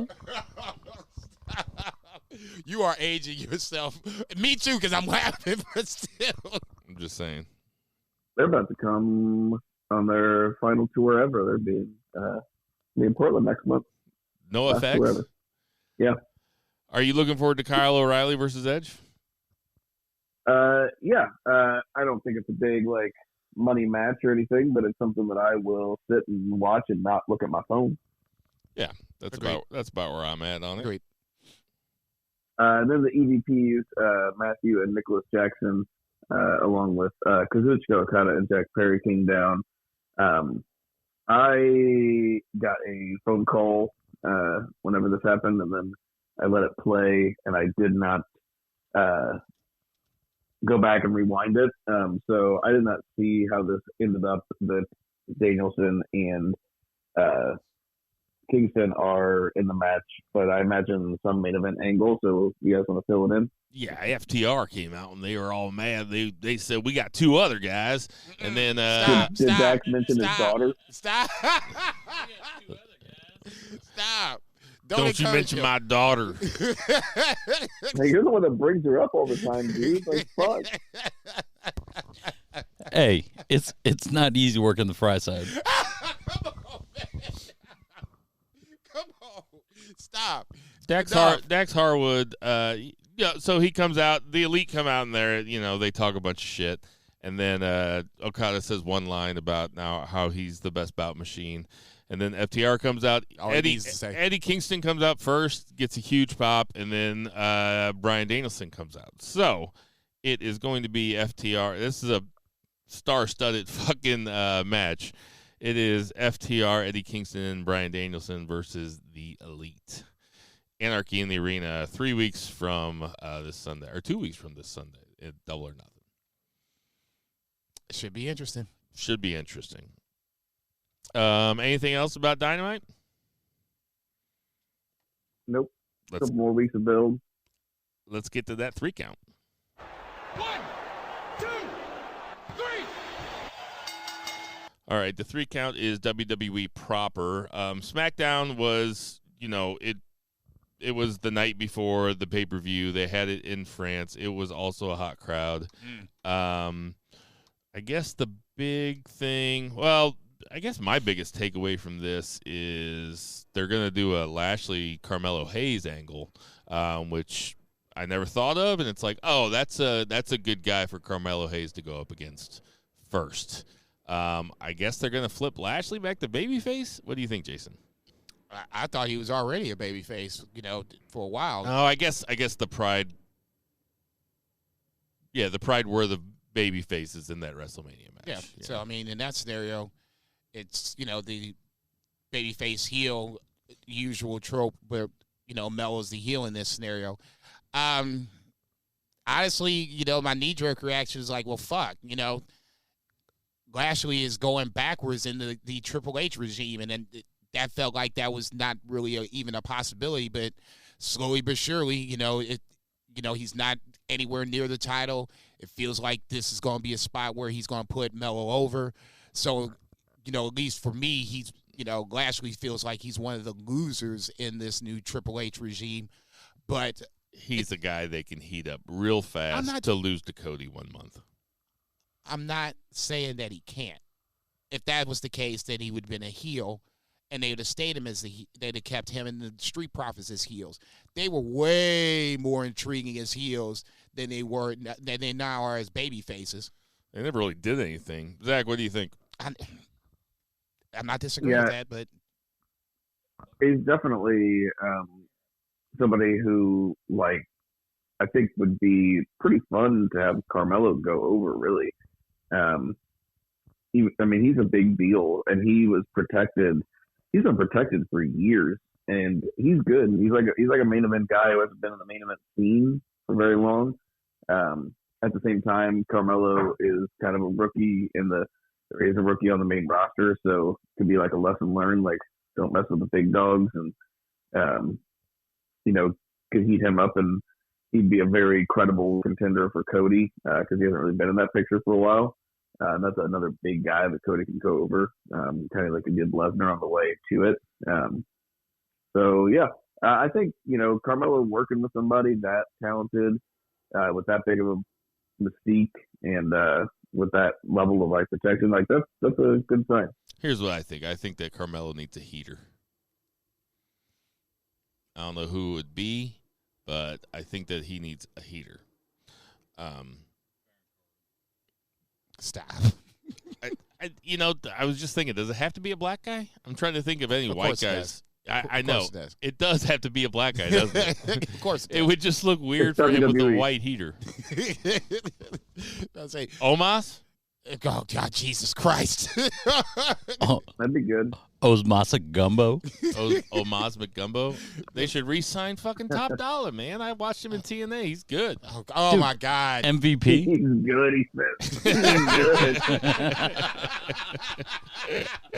Get your boy. He was doing 619s. Yeah. I totally forgot what I was going to say. Anyway, give him a heater. I think you should have a heater.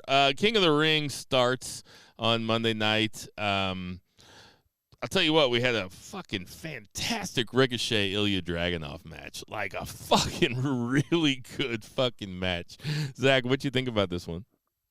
That was awesome. And, the right guy won. But holy shit. I was like, man, them having tournament matches that mean something on TV, very cool. Bringing back the King of the Ring, great idea. I loved it. I read that there was 71 minutes of bell-to-bell action on Raw this week. Jason, what you think about this match? No, Ricochet was going to bring out a good match. Dragunov going over, not a surprise. The one thing, and this is just me being nitpicky, and it has nothing to do with the match. Ricochet is the WWE Speed Champion? Well, forgot that man wear his title belt out. I mean, goddamn, if he's going to be the champion and you're going to sprinkle this little bullshit that's a really good point. I can't believe they disrespected the Speed Champion by having him go over clean to Ilya Dragunov. I thought that Samantha Irving nominated him as the Speed Champion because he nuts too fast. Stop!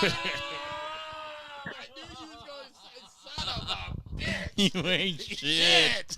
Another really great match, and I'll just kind of go bop around here, but another really great match was Gunther versus Sheamus in the main event. Listen, I know that Sheamus is back, and I know he's getting teased about his size or anything and shit, but homeboy looked tired in this match.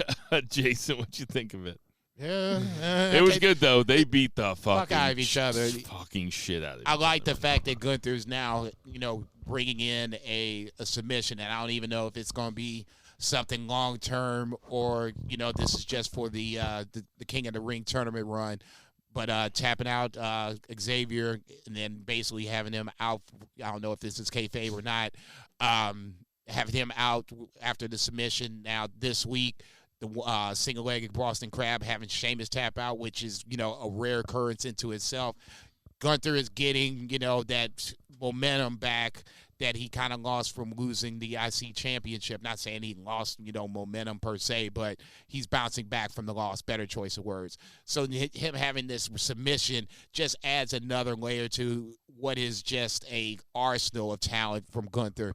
Better and better on the mic every week. He's a future world champion. I would be stunned if he wasn't world champion sometime in 2024. Oh, yeah. Zach, what'd you think? Yeah, just a matter of time. Yeah, they had a hell of a match.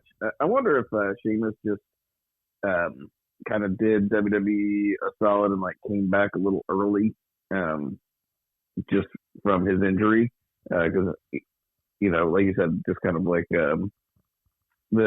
I'm not tripping off of his physique or anything, but like you said, looking pretty tired. Not that they really needed him, but maybe they just wanted to fit him in there. But I don't know. Guys just getting older too. Yeah, fucking been wrestling no shade to Sheamus. That was not my intention. If that's what it sounded like, I'm a big fan. Not you. No, there's a lot of people. Well, I think Drew sparked it off too with the Burger King comment, or the burger after burger after burger. So I think that didn't help with the. I feel like WWE fans are ironically so ready to body shame when, if you just look at the demographic, you can see how problematic that is. Jesus. Seriously, we went to that AEW show and tell him when he's telling it was lies. Not only the best wrestling show I've ever been to, but it was a huge self-esteem boost. I felt so good about myself leaving that fucking place.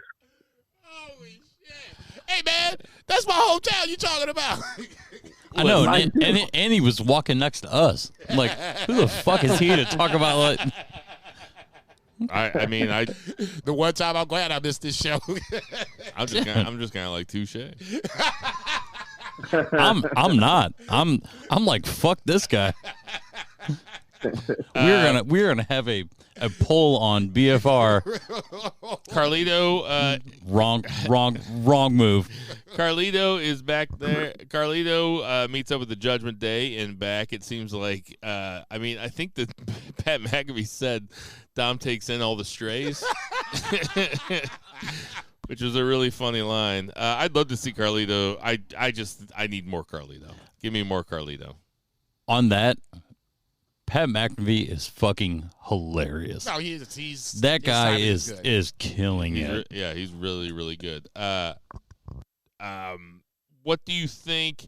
I mean, he's no Matt Menard, but I mean, he's pretty good. Who is? Good point. Not in Bill's dreams. What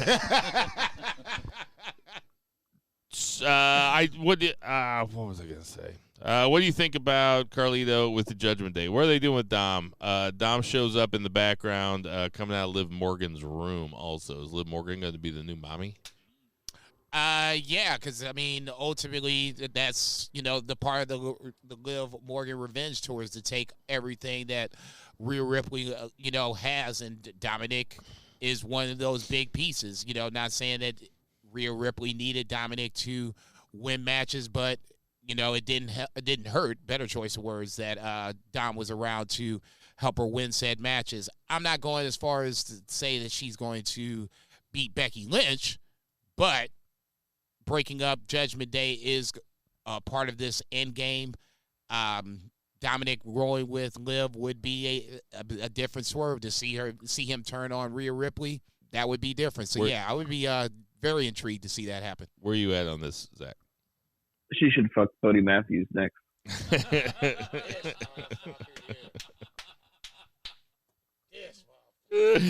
We also had a Jey Uso versus Finn Balor match. Zach, what you think about Uso versus Balor? Kayfabe style.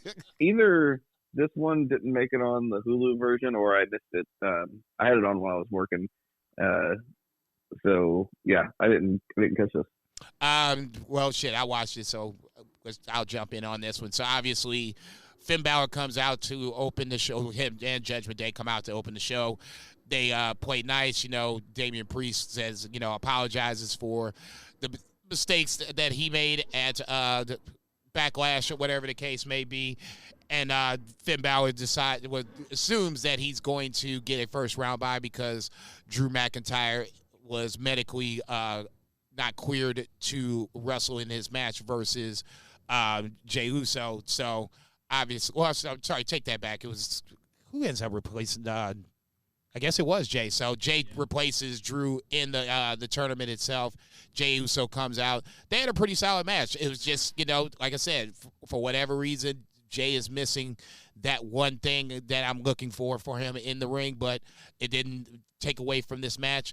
Finn taking the L was a little bit of a surprise, just for the fact that I thought this might be a way to kind of build him up to where now when Damian Priest gets the boot from Judgment Day, Finn Balor is looked upon as someone who's been built up and is a credible challenger to Damian Priest, but kicking him out, it can make that happen too. So neither here nor there.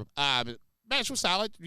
Like I said, just surprised that Finn took the L on this one, but Jay winning ain't that big of a deal either. So neither here nor there. Any thoughts on the CM Punk McIntyre just missing each other, and Punk comes out and cuts a promo on McIntyre? I thought it was lame as fuck, honestly. The Punk part. The whole thing built up to McIntyre coming back, and then his music just hit. Yeah, it sucked. I hated it. I'll say this. I like the backstage part of it where, Adam Pearce and CM Punk, were talking to each other and, Punk going through Gorilla. I think that's just an amazing shot.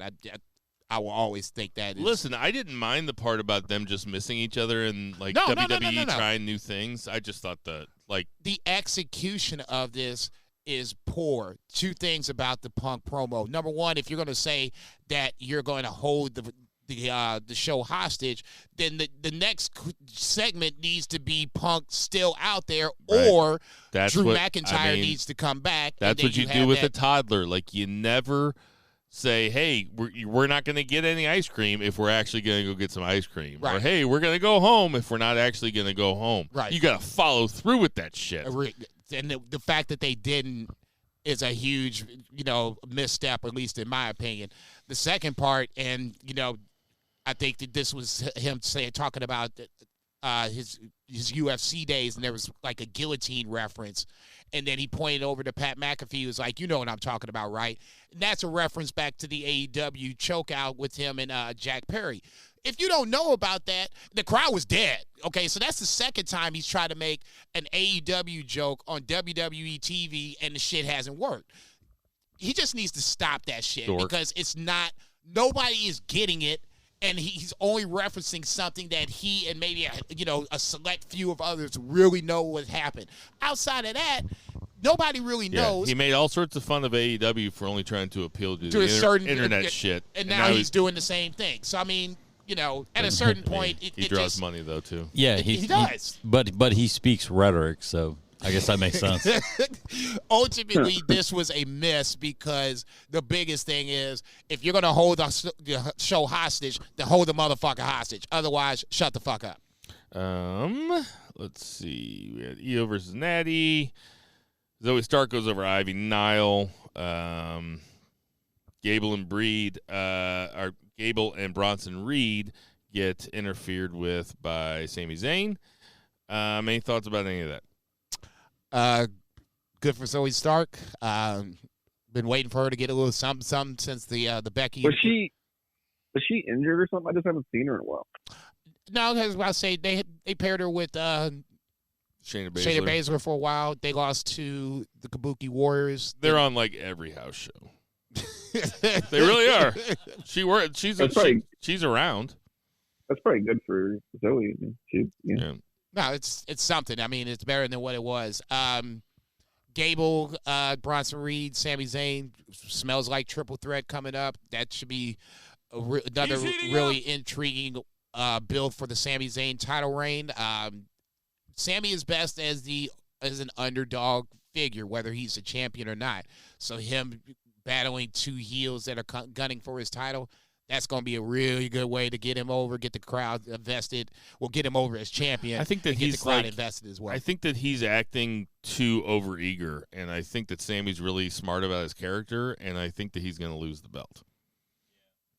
I think that his character is letting himself get carried away. He's attacking guys. He's breaking up matches. He's a baby face.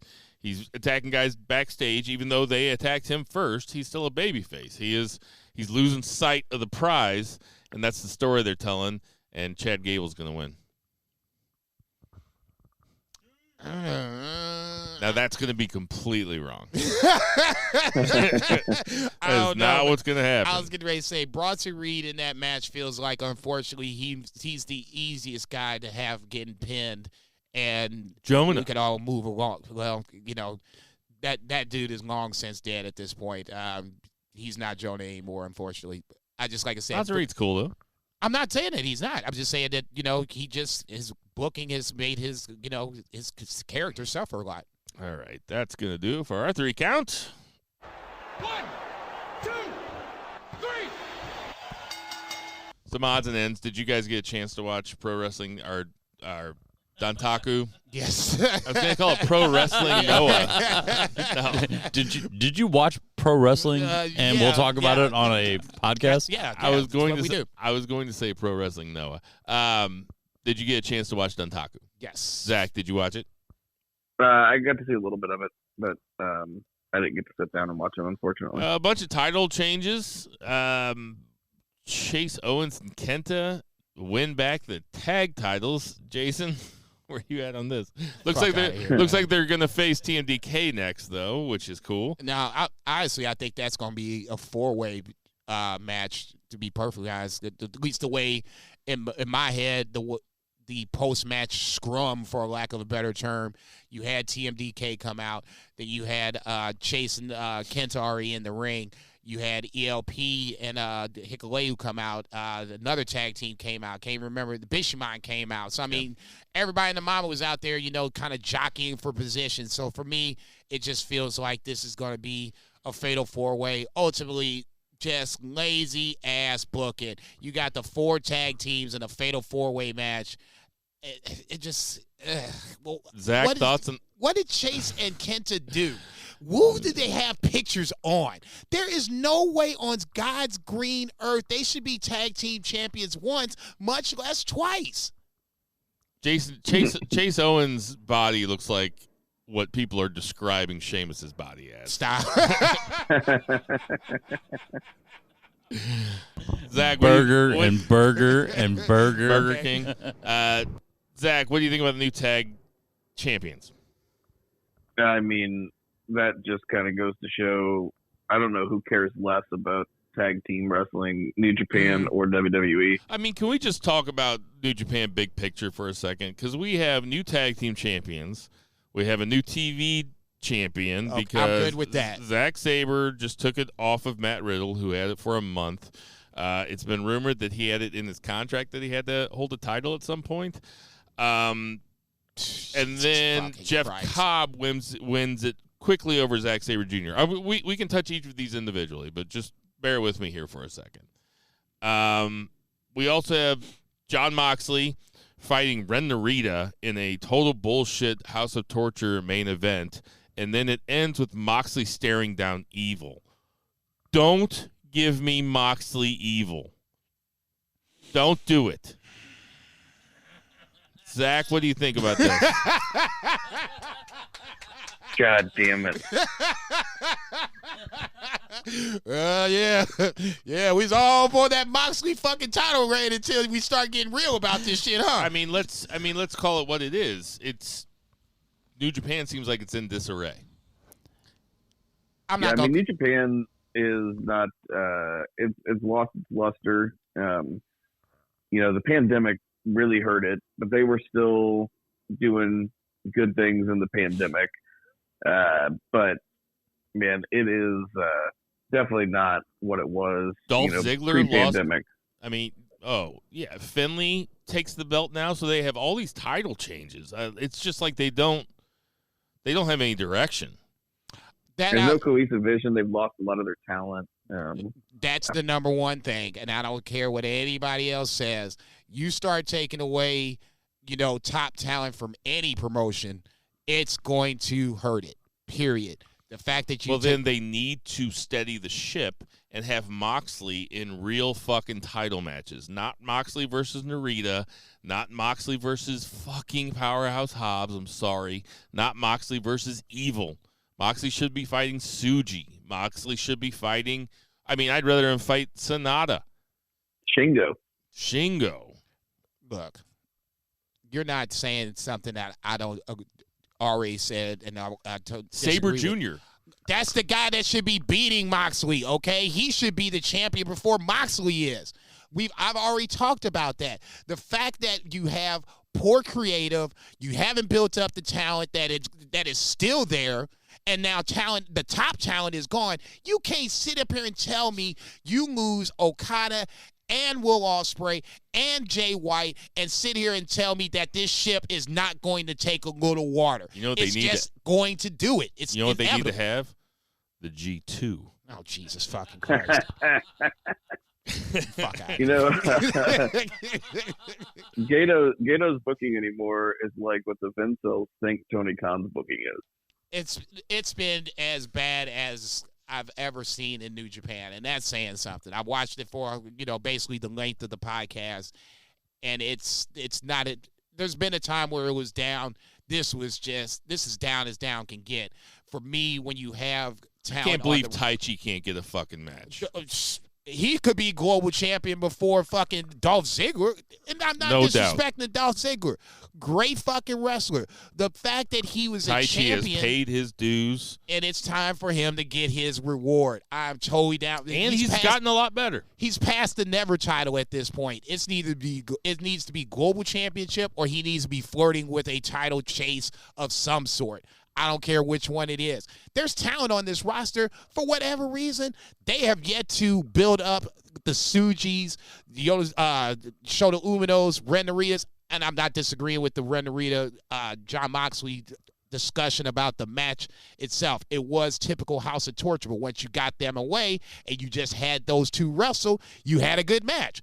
Once you go House of Torture in it, that's when eyes will roll, myself included. Yeah, this is not a shot at Narita either. No, it shouldn't be, because it's not like he can't get there. It's just what kind of a match you're going to get, and it's going to be chock full of fuckery. So be it. But the talent is there. Whatever reason, bringing Moxley in is a short-term fix. Whoever is going to beat Moxley has to be credible, because Moxley, in my head, is right there with Will Ospreay. So Yota Tsuji beat Moxley. Right now, no, because there's not enough for me. Zach, could Yota Tsuji beat Moxley? He could. Anything could happen these days. I mean. I know. But could he be a credible champion? Is that what you mean? Yes. I think he could be a credible champion. I think they need to build, I think there was a moment where Tsuji was, on the cusp. I think they need to build him back up a little bit. But, yeah. That's what they need to do. They need to put the belt on those young guys, the new generation, not Gaijin. Sabre. Nothing. Look. Zack Sabre would be a worthy guy. Damn totally. Right. Because you can see him beating Moxley. You can see him beating Will Ospreay. You can see him beating Okada or some of these top guys.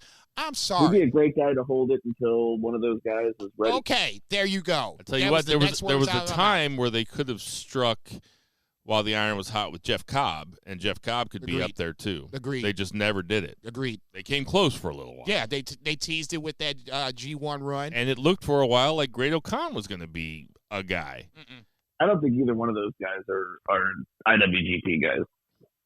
I like both of them a lot, but I don't think either one of them. I would say more so Great-O-Khan. Jeff Cobb at least has some sort of cachet to where you can see him being an IWGP champion. Great-O-Khan, I'm sorry, he is a mid-carder at this point at best. He's lost the KOPW championship in fairly quick fashion. Who's got it? Uemura. Oh, can really? you imagine your IWGP champion doing that fucking eyebrow thing that Jeff Cobb does? That's too much. Oh, God forbid, he does a eyebrow raise. I mean, No. The thing where he licks his thumb and his pinky, and then he spreads them. Look, I've seen worse gimmicks. It's just a joke, but it's very funny. I like Jeff Cobb a lot. We just need Moxley fighting Evil is just really, really disappointing. No, I wouldn't be surprised to see that happen. No, it's not like I think it's going to. It's not like Shota Umino is going to beat John Moxley. Let's just get that off the table. I don't care. Moxley should not be in a program with House of Torture. He already was, and he's probably going to be again. Never should have happened. That's all I'm saying. It just never should have happened. Okay, well, you had one or two choices. You had either Naito retaining, which obviously that wasn't a choice, or you have Moxley win, and now you have him go down and face New Japan's quote-unquote top stars. What's up next? Sakura Genesis? No, Resurgence is Saturday night. That's the Moxley Shota Umino title match. Oh, sweet. It'll be a good match. Yeah, it should be a really good match. I just don't want House of Torture to get involved. Like, just let them have a one-on-one match. I could see them waiting till after the match and attacking whoever wins. I think there's another match that we should talk about that was on night 2, which is Gabe Kidd versus Shingo in what was and Zack Sabre Jr. versus Jeff Cobb. Those are my two favorite matches of the weekend. What you think of these, Jason? Gabe Kidd is that dude. I'm sorry. Yep. He is. His mic work is great. His character is great. You know, he feels like he's that madman he says he is, and his in-ring work has just gotten that much better. He is a future champion. I don't care which championship he gets. Obviously, he lost to Shingo, which was a little bit of a disappointment just because I thought, this is a spot that Gabe Kidd could land in. And then you could kick Shingo up the card. Bingo. So hopefully, he wins this the New Japan Strong title over the weekend. But no, I thought Gabe Kidd is one of those guys that you have in the wings. There's a lot of talent on this roster. They're just not utilizing it in the way that I think they should. Zach? Yeah, Gabe Kidd is awesome. I did catch this match, and it ruled, unsurprisingly. Shingo's a great brawler. He's a great anything. He's like a Swiss Army knife of wrestling. I think Don Callis called Rocky Romero that on Dynamite, and I think Shingo fits that bill too. But yeah, he is very good, and he's another one of those guys that's kind of like the future. If they invest in those guys and just get House of Torture off of television, yeah, that ain't going to happen. They'd be in a lot better shape. For real. And there's no such thing as a bad Zack Sabre Jr. match. What you think about Cobb Sabre Jr., Zach? Yeah, that was great. Zach is great in those like sub 15-minute matches. And it's fine that he lost. He really made that title what it is. And it frees him up for bigger things. Hopefully. Jason? Couldn't agree more. I was going to say, Jeff Cobb being a TV champion with that 15-minute time limit would be really interesting just for the fact that, it's going to be interesting to see how he loses this title in 15 minutes or less. All right. We will have full coverage of Resurgence coming up next week on Banned from Ringside. Banned from Ringside. I watched TNA Under Siege, and I just got 2 words for Joe Henry. I believe. Banned from Ringside. That motherfucker. Say it. You ain't shit, nigga. God damn. Why is Joe Henry all of a sudden like trending everywhere I look? He's on I Twitter, just know that Facebook, promo that he cut where he was like, wrestling's all about who you've beaten. He's like, we got guys in that locker room that have beaten The Rock, and he names off all these greats, and then he goes, and Bushwhacker Luke. and then he goes, but have you ever heard of these names that I just beat? And he's like, Beyonce. What did he say? Lady Gaga. He's like Adele, because I guess his single went like really big over in England last week. So really great promo. I've never watched that guy before. I've never laid eyes on him, and I was like, okay, I'm a Joe Henry mark. That's all I gotta say. Anything about Under Siege? No, just a little lackluster in pay-per-view buys and the show itself. Matt Hardy was a surprise to see, but I'm not totally surprised. Nothing was happening to him with AEW. So if he's a true free agent, this is a decent landing spot. It was a poor pay-per-view. Did you watch the Jonathan Gresham Kushida match? Yeah. Or Gresham, Zach, did you see what happened in this match? No. So Jonathan Gresham comes out wearing a mask, like an octopus mask, and the whole match he's like coughing, and he keeps coughing, and the announcer's like, why does he keep coughing? And at the end, he coughs up a bunch of black goo, puts it on his hand, and rubs it on Kushida's face, and beats Kushida in 7 minutes. It was one. What the fuck? It was fucking weird, man. All of a sudden, he inked. Yeah, Right. he did. Because he's the octopus. He's had that octopus match or mask forever. It's not the one that he comes to the ring with. This was like a lot smaller. It was more like a lucha mask, but it was all black. And it kind of looked like an octopus. No, but just, and he is an octopus. He coughed up a bunch of ink and rubbed it on his face. I'm not disagreeing with that, okay? So Jonathan Gresham It is was now like an Kushida octopus. wearing like a schoolgirl outfit. Was it like a hentai kind of thing? Or? Man, God damn. Man from ringside. Hey, everybody, we got some birthdays this week. Tito Santana, 71. Arriba! Maybe the funniest Bobby Heenan line of all time. It's so racist, where he says Tito Santana's like a cue ball. The harder you hit him, the better the English is.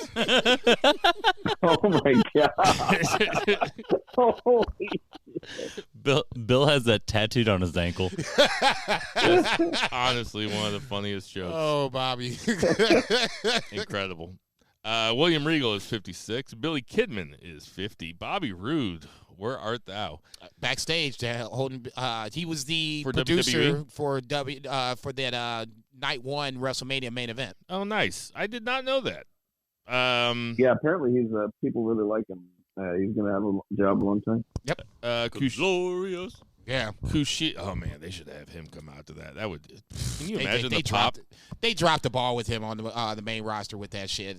I mean, I'm totally convinced on that. That music was on point though. Yeah, I watched an old takeover the other day when he came out, and he came out with like a full choir. Oh yeah. And I was trying to explain how great this guy was. Yeah, that shit's. If you And gotta the person I was explain it. watching it with was like, this isn't that cool. I'm like, you have no idea how glorious. It was my If you fucking gotta ring. It was my explain it. ringtone for like 6 months. Kushida is 41. Scarlett is 33. Dr. Death, Steve Williams. Canadian? Vader, R.I.P. Yeah, I know that for a would have fact. been 69. Matt Cardona is 39. Kevin Von Erich is 67. Farouk, the great Ron Simmons, is 66. Florida State in the and house. Tom Lawler is Damn. 41. Well played. Hey, everybody, we know there's tons of podcasts to listen to, so we appreciate you guys listening to our podcast. Go to wherever you get your podcast and give us a good rating. Give us a 5-star rating. Leave us a comment. Let the people know how much you like it. So, for Murray, the Murray Man, Murray for Check. Lucha Chris, Check. for Patriot Pat, Check. for Tinder Mahal, Check. for Brett Jagger, Check. for Vice, Check. for Jason Cornelius Bell, Konnichiwa, for bitches. Two Beer Zach Pullman. Check. I am Bill Vivegi. Check.